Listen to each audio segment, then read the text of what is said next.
Hello दोस्तों। हम 2024 के यूपीएससी प्रीलिम्स को सॉल्व कर रहे थे पेपर 1। और कल हमने पिछले वीडियो में यानी 1 से 10 तक क्वेश्चन सॉल्व किए हैं। आज हम 11 नंबर से शुरू करेंगे और देखेंगे कैसे आप आसानी से इसे सॉल्व कर सकते हैं। तो शुरू करते हैं, चलिए। अगर जिसने पहले वाले वीडियो नहीं देखा है तो वो जाके इसके पहले वाला वीडियो देख लें। तो पहला क्वेश्चन हम देखते हैं। Who was the provisional president of the constituent assembly before doctor Rajendra Prasad took over. अब देखिए इसमें A B C Rajagopalachari, doctor B R Ambedkar, T T Krishnamachari, ये सारे नाम अपने सुने हुए लगते हैं। डॉक्टर सच्चिदानंद सिन्हा ये आप बहुत कम सुने होंगे। तो इस नाम को छिपाने के लिए यानी इस नाम को अब इन्हें पता था यूपीएससी को कि ये आंसर है, तो अब इससे मिलते जुलते 3-4 नाम दे दिए जिससे आप थोड़ा कंफ्यूज हो, लेकिन कंफ्यूज नहीं होना है। ये अननोन नेम है, यही होगा डॉक्टर सच्चिदानंद सिन्हा। अब आते हैं नेक्स्ट क्वेश्चन पे, आते हैं 16 नंबर पे। ये देखेंगे, as per the article 368 of the constitution of India the parliament may amend any provision of the constitution by the way of addition, variation, repeal. अब इसमें आपको क्वेश्चन ऑप्शन तीनों सही लग रहे हैं। एडिशन भी कर सकती है क्योंकि अमेंडमेंट करने के लिए एडिशन करना होता है, कभी कभी वेरिएशन करना होता है, कुछ चेंज करना होता है, और कभी कभी रिपील करना होता है कोई लॉ। तो तीनों सही है, तो इसलिए आंसर इसमें होगा डी। अभी तो सिंपल क्वेश्चन था तो इसका आंसर हो गया डी। अब आगे देखते हैं नेक्स्ट पेज पे कौन सा क्वेश्चन आता है। 17 नंबर के क्वेश्चन पे, which of the following countries are frequently mention in media for their low birth rates और एजिंग पॉपुलेशन और डिक्लाइनिंग पॉपुलेशन। इटली हो सकता है, जापान हो सकता है, नाइजीरिया बिल्कुल नहीं क्योंकि अफ्रीका का कंट्री है, तो बिल्कुल भी नहीं होगा, तो नाइजीरिया कट जाएगा। तो यानी कि 3 नंबर कट गया, 3 इसमें है, 3 इसमें है। अब देखते हैं ए और सी में। तो ए में है 1 2 4 और सी में है 2 4। अब 1 में इटली। अब इटली में देखिए इटली भी हो सकता है क्योंकि इटली की पॉपुलेशन बहुत ज़्यादा बढ़ नहीं रही और बर्थ रेट काफ़ी लो है, तो इसीलिए 1 2 4 होगा। बहुत सारे लोग 2 और 4 करके आएंगे क्योंकि उन्हें पता नहीं होगा कि इटली भी ऐसा कंट्री है जिसकी पॉपुलेशन बढ़ नहीं रही है बल्कि घट रही है। तो आपको ये देखना होगा कि ईस्ट यूरोप के कंट्रीज़ जो है और सदर्न यूरोप के कंट्रीज जैसे इटली है, स्पेन है, पोर्तुगल है, इन सब की पॉपुलेशन में घट रही है अपार्ट फ्रॉम जैसे कोरिया, जापान और चाइना के अलावा। तो ये क्वेश्चन आप आसानी से कर सकते हैं। Next question 18, which of the following statements are correct in respect of money bill in the parliament. Article 109 mentions special procedure in respect of money bill, हो सकता है सही है। A money bill shall not be introduced in council of state, यानी राज्यसभा में introduce नहीं किया जाएगा, सही है। The Rajya Sabha can either approve the bill और suggest change but can not reject, ये भी सही है क्योंकि मनी यानी पैसे से रिलेटेड जितने काम होते हैं वो लोकसभा देखती है मेनली, उस पर ज़्यादा पावर लोकसभा की होती है क्योंकि वो डायरेक्टली इलेक्टेड होती है और उसी से गवर्नमेंट बनती बिगड़ती है, इसलिए पैसे का जो मेन काम होता है वो लोकसभा देखती है, तो ये भी सही है। Amendment to a money bill suggested by the Rajya Sabha have to be accepted by the Lok Sabha. अब ये कह रहा है कि अमेंडमेंट जो राज्यसभा ने किए हैं मनी बिल में वो लोकसभा को एक्सेप्ट करने ही होंगे, तो ऐसा बिल्कुल नहीं क्योंकि राज्यसभा की सुप्रीमेसी हो ही नहीं सकती मनी बिल में, उसमें लोकसभा सुप्रीम होता है, तो उसके दिए गए अमेंडमेंट कैसे उस पर उसके ऊपर ज़बरदस्ती नहीं कर सकता राज्यसभा, यानी कि ये गलत होगा। तो 1 2 4 में 4 गलत होगा और सी सही हो जाएगा ऑप्शन इसका। अब आते हैं नेक्स्ट क्वेश्चन पे। नेक्स्ट क्वेश्चन है ये, consider the following statement regarding the नारी शक्ति वंदन अधिनियम। Provision will come into effect from the 18th Lok Sabha. अभी आप जो इलेक्शन हुए हैं 2024 में वो 18th लोकसभा के लिए हुए हैं, तो क्या आपने उसमें देखा कि कोई वुमेन रिजर्वेशन टाइप का कुछ नहीं देखा ना, तो मतलब कि 18th लोकसभा में वुमेन रिजर्वेशन नहीं होगा, तो ये कट गया पहले ही। तो 1 आप देखिए जिसमें आराम से आपका आंसर आ जाएगा क्योंकि पहले ही कट गया सारा जिसमें जिसमें होता, तो सी। अब देख लेते हैं other option. This will be in force for 15 years after becoming an act, हाँ सही लगता है। There are provision for the reservation of seats for scheduled caste women within the quota reserved for scheduled caste, हाँ कोटा के अंदर कोटा होगा, सही लग रहा है, तो ये इसका आंसर होगा सी। नेक्स्ट क्वेश्चन देखते हैं। A writ prohibition is an order issued by the Supreme Court or High Court to a government officer। अब द पार्लियामेंट को इशू कर ही नहीं सकता रिट प्रोहिबिशन, तो रिट ऑफ प्रोहिबिशन हो ही नहीं सकती, तो पार्लियामेंट को करेगा नहीं। द लोअर कोर्ट हो सकता है। The government prohibiting it from the following an unconstitutional policy. अब इसमें देखो गवर्नमेंट, पार्लियामेंट, गवर्नमेंट ऑफिसर, ये 3 एक चीज़ है, अलग क्या है लोअर कोर्ट, तो इसीलिए लोअर कोर्ट वाला सही होगा क्योंकि एक 3 से ऑप्शन वो है और ये अलग होगा। और गवर्नमेंट को कभी भी प्रोहिबिशन की writ नहीं देता है कोर्ट। नेक्स्ट क्वेश्चन देखते हैं। It is the governor of state who recognises and declare any community of the state as scheduled tribe. Governor नहीं, ये प्रेसिडेंट का काम होता है, तो ये गलत हो सकता है। Community declared as scheduled tribe in a state need not to be so in another state. हाँ, क्योंकि कई कई स्टेट में अपने अपने क्राइटेरिया होते हैं, कई स्टेट में वो नहीं फॉलो हो सकते हैं, तो इसलिए ऑप्शन 2 करेक्ट होगा इसका। नेक्स्ट क्वेश्चन आते हैं। Who of the following is the author of the book the India way and why Bharat matters. ये आपने बहुत ही इस समय सुना होगा, हमारे जो विदेश मंत्री हैं एस जयशंकर, उनकी लिखी हुई बुक है। तो नॉर्मल सिंपल क्वेश्चन था, अगर आपको थोड़ा बहुत न्यूज़ में ध्यान देते हैं तो आपको पता होगा ये question. Next, Argentina worst economic crisis. Sudan war between countries regular army and paramilitary force.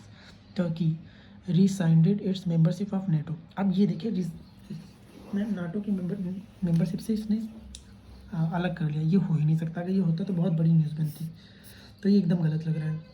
अब ये वर्स्ट इकोनॉमिक क्राइसिस अर्जेंटीना में हुई थी, इलेक्शन हुए, वहाँ एक राइट विंग का कैंडिडेट जीता है, तो ये सही है। War between countries regular army and paramilitary force Sudan में होता रहता है, तो सही होगा, क्योंकि साउथ सूडान पहले अलग हो चुका है, तो वहाँ अभी भी लड़ाई चल रही है, तो ओनली 2 पेयर्स सही। बताइए इस पर। The Red Sea receives very little precipitation in any form. Very little precipitation सही लग रहा है, क्योंकि ये सहारा डेजर्ट और अरेबियन डेजर्ट दोनों के बीच पड़ता है, तो बारिश वहाँ वैसे भी कम होती है। No water enters the Red Sea from rivers. अब आप देखे होंगे सऊदी अरेबिया या फिर आसपास की कंट्री में कोई बहुत बड़ी रिवर नहीं है, और इधर इजिप्ट सूडान जो इधर वाला एरिया है, अफ्रीका हो गया ये रेड सी, ये अरब वाला एरिया, ये इजिप्ट सूडान वाला हॉर्न ऑफ अफ्रीका, यहाँ भी कोई बड़ी रिवर नहीं है। लेकिन नो वाटर ऐसा कैसे हो सकता है कि कोई भी रिवर ना हो, तो ये गलत लग रहा है। हालांकि कुछ आंसर की जिसको बोथ 1 और 2 बोल रही हैं, लेकिन जहाँ तक ए करेक्ट होगा, तो ये इसका ऑप्शन ए सही है। Next, according to Environmental Protection Agency which of the following is the largest source of sulphur dioxide emission. Locomotive using fossil fuel, ship using fossil fuel हो सकता है, extraction of metal from ore हो सकता है, power plant using fossil fuels. अब power plant locomotive बहुत सारे हो सकते हैं, तो बहुत ज़्यादा एक अकेला कोई नहीं कर सकता, शिप्स एक अकेली शिप इतना ज़्यादा नहीं कर सकती। मेटल एक्सट्रैक्शन में भी एक अकेला माइन में इतना ज़्यादा नहीं हो सकता। हाँ, लेकिन पावर प्लांट में बहुत ज़्यादा फ्यूल होता है, क्योंकि बहुत ज़्यादा लोगों को बिजली सप्लाई करनी होती है, तो ये इसीलिए ऑप्शन सही लग रहा है, तो ये होगा सही। अब आते हैं next 30 second. Statement 1, syndicated lending spread the risk of borrowers default across multiple lenders हो सकता है सही। The syndicated loan can be a fixed amount lump sum of funds but can not be a credit line. अब ये भी हो सकता है, क्योंकि दोनों स्टेटमेंट सही लग रही हैं, लेकिन दोनों में रिलेशन देखिए। Syndicated lending spread the risk of borrowers default across multiple lender because the syndicated loan can be a fixed. देखिए बिकॉज लगाएंगे तो आपको ये लाइन में इसमें मैच नहीं हो रही, तो दोनों अलग अलग तो सही है, लेकिन अब देखिए इसमें बोल रहा है syndicated loan can be a fixed amount of lump sum fund but can not be. अब देखिए can not be, but can not be. Second line जब यूपीएससी यूज़ करें मतलब उसमें कुछ गड़बड़ है, तो आपको सेकंड स्टेटमेंट गलत माननी होगी, इसीलिए ऑप्शन सी इसका करेक्ट होगा। अब आते हैं नेक्स्ट क्वेश्चन पे 33। Consider the following statement in respect of digital रुपये। अब देखिए इसमें 4 ऑप्शन दिए हुए हैं। It is a sovereign currency issued by RBI. It appears as a liability on RBI सही लग रहा है। It is insured against inflation by its very design हो सकता है। It is freely convertible against commercial bank and cash हो सकता है। अब ये देखिए option 3, it is insured against inflation by its very design. ये कैसे हो सकता है? कोई करेंसी कैसे इन्फ्लेशन से इंश्योर हो सकती है? तो ये ऑप्शन गलत है, तो इसका ऑप्शन होगा आंसर डी। अब आते हैं नेक्स्ट क्वेश्चन पे। देखिए there are no parables in Upanishad. Upanishad were composed earlier than Puranas सही है। हाँ, उपनिषद पुराण से पहले किए गए थे, क्योंकि उपनिषद डायरेक्ट वेदों के ऊपर टिप्पणियाँ हैं। देयर आर नो पैराबल्स, यानी उपनिषद में कोई नीति कथा नहीं है। ये कैसे हो सकता है भाई? उपनिषद में तो बहुत सारी नीति कथाएं हैं, तो इसका ऑप्शन होगा answer B. Next question, consider the following statement, India is member of IGC, a country needs to be a member of IGC for exporting or importing rice and wheat। ऐसा कैसे हो सकता है, बिना मेंबर भी ये भी कोई भी एक्सपोर्ट कर सकता है, ऐसा तो कोई रेस्ट्रिक्शन नहीं है, तो इसीलिए सिंपल आंसर है correct. Which one of the following can was the latest inclusion in intangible cultural list of UNESCO, Chhau, Durga Puja, Kumbh Mela, ये पहले से हैं, अभी नया एडिशन है गरबा डांस। सिंपल क्वेश्चन था, आपको अगर करंट अफेयर्स पढ़ा होगा तो आपने कर लिया होगा। 41, there is instability in worsening security situation in Sahel region, Sahel जो अफ्रीका का रीजन है, ये अफ्रीका हो गया, ये वाला रीजन सहारा डिजर्ट के नीचे और रेन फॉरेस्ट के ऊपर कॉन्गो के। There have been military takeovers, coup d'etat in several country of the Sahel region in recent past. हाँ सही, बिकॉज लगाएंगे तो सही लग रहा है, तो दोनों ये ऑप्शन सही, डिफाइन भी कर रहे हैं यानी उसको। Second, 42, India does not import apples from US, क्यों इंडिया एप्पल्स इंपोर्ट करता होगा, तो ये गलत है। कैसे, एक भी एप्पल क्या इंपोर्ट नहीं कर रहा है। In India the law prohibits the import of GM food without the approval of competent authority, हो सकता है ये सही लग रहा है। तो पहला अगर गलत हो गया तो इसमें डायरेक्ट ऑप्शन आ गया, statement 1 is correct, statement 2 is correct, statement 1 incorrect. आते हैं नेक्स्ट क्वेश्चन पे। With reference to Speaker of the Lok Sabha, consider the following statement. While any resolution for the removal of the Speaker of Lok Sabha is under consideration, he shall not preside. हाँ, वो preside क्यों करेगा, उसको removal की बात चली। He shall have not right to speak, बोलने का अधिकार सबको होता है, तो ये गलत लग रहा है। He shall not be entitled to vote on the resolution in the first instance, ये भी गलत लग रहा है, क्योंकि पहली बार में तो वोट देगा क्योंकि वो मेंबर है पार्लियामेंट का, तो 43 का ए सही है। अब आते हैं, with reference to parliament of India, consider the following statement, prorogation of house by the president of India does not require the advice of the council of minister, हर चीज़ प्रेसिडेंट काउंसिल ऑफ मिनिस्टर की advice से करता है, तो ये गलत है। प्रोरोगेशन ऑफ, तो ये गलत है अगर ऑप्शन 1, तो ये दोनों ऑप्शन हट जाएंगे। अब 2, 3 और 3 मतलब सही है, तो 3 पढ़ेंगे ही नहीं। सेकंड पे देखते हैं, prorogation of a house is generally done after the house is adjourned sine die, हमें अनिश्चित काल के लिए नहीं। But there is no bar to the president of India proroguing the house which is in session, कर सकता है, president के पास अधिकार है, तो ये सी ऑप्शन सही है। Next, the European parliament approve the net zero industry act recently, हो सकता है पास किया हो। जो European union intends to achieve carbon neutrality by 2040 and therefore aims to develop all of its own clean technology by that time, all सारी clean technology कैसे develop कर सकते हो, तो स्टेटमेंट 2 रॉन्ग हो जाएगी, तो डायरेक्ट आपका ये आंसर हो गया। Statement 2 is incorrect, 1 is correct. Next आते हैं,